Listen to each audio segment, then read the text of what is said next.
Hi, thanks for watching Devotionables, brief devotions for busy people. Thankful to have you with us on a Monday. If you're watching it today when it's released or whenever you're watching, we're glad that you're with us and spending some time with the Lord. Today, there's been a lot of talk, it seems like, in my life, whether it's conversation or sermons that I'm listening to, that in this season of life that the Lord has us living during the COVID-19. It seems to be a lot like there's a lot of revealing, right? A lot of exposure going on, and it's kind of who we truly are is being known to ourselves and to others. And that kind of happens again in a chapter in 1 Kings chapter 3.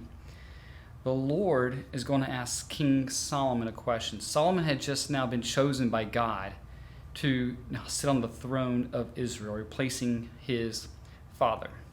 And like other ways that God has worked in the past, it's interesting that the oldest son of David is not the one who's going to sit on the throne, but a younger one. This pattern, which has already been established even back into Genesis, is going to continue with Solomon. And so at Gibeon, the Lord appears to Solomon in a dream by night, and God asks this question: "Ask whatever you want, Solomon. What shall I give to you?" And this is, for a lot of us growing up, I think this would be like a dream scenario. A lot of us think of the kind of genie in a bottle, and you rub it, and you get a wish, 3 wishes. Well, you can't ask for another wish, or you can't, that kind of thing.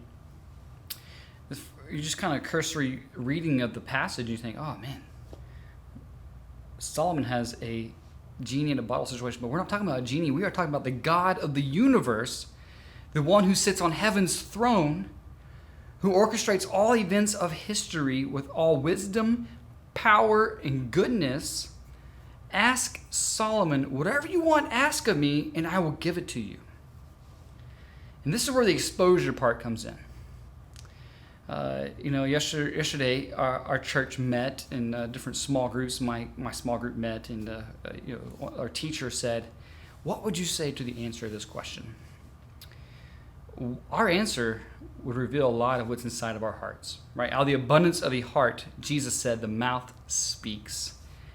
And so imagine you go to bed tonight, and in a dream, the Lord of hosts appears to you and asks you this question: "Gabriel, ask whatever you want, I'll give it to you." That answer that I would give to the Lord is very revealing.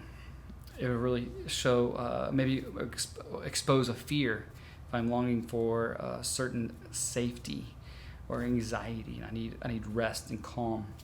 It may expose just these other little idols that I want things. I'm prone to you go into my Amazon, and be like, man, that's a big wish list, Gabriel.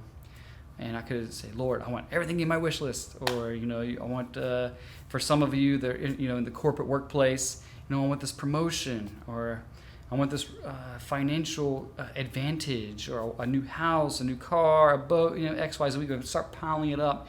What is Solomon going to ask for? Well, we see his response in 1 Kings 3 in verse 6. Solomon says, and he begins with just this thanksgiving, this worship of the Lord, which I think is so good. Later in the New Testament, in Matthew 6, Luke 11, Jesus is going to teach his disciples how to pray. And it began with, "Our Father in heaven, hallowed be your name. Your kingdom come, your will be done." And that's how Solomon begins his prayer, this focus on God, his heart toward God. And earlier, verse 3, it says, Solomon loved the Lord, and that is apparent by this prayer. And so when it gets finally, after expressing this confidence in the Lord, this thanksgiving to God, it says, "Lord, I need wisdom. I'm in the midst of the people whom you've chosen, a great people, too many to be numbered or counted. Give your servant, therefore, an understanding of wisdom." And James would tell us this request. This is a request that you can make today. If anyone lacks wisdom, we should ask of God, who gives generously to all without finding fault. We all need wisdom.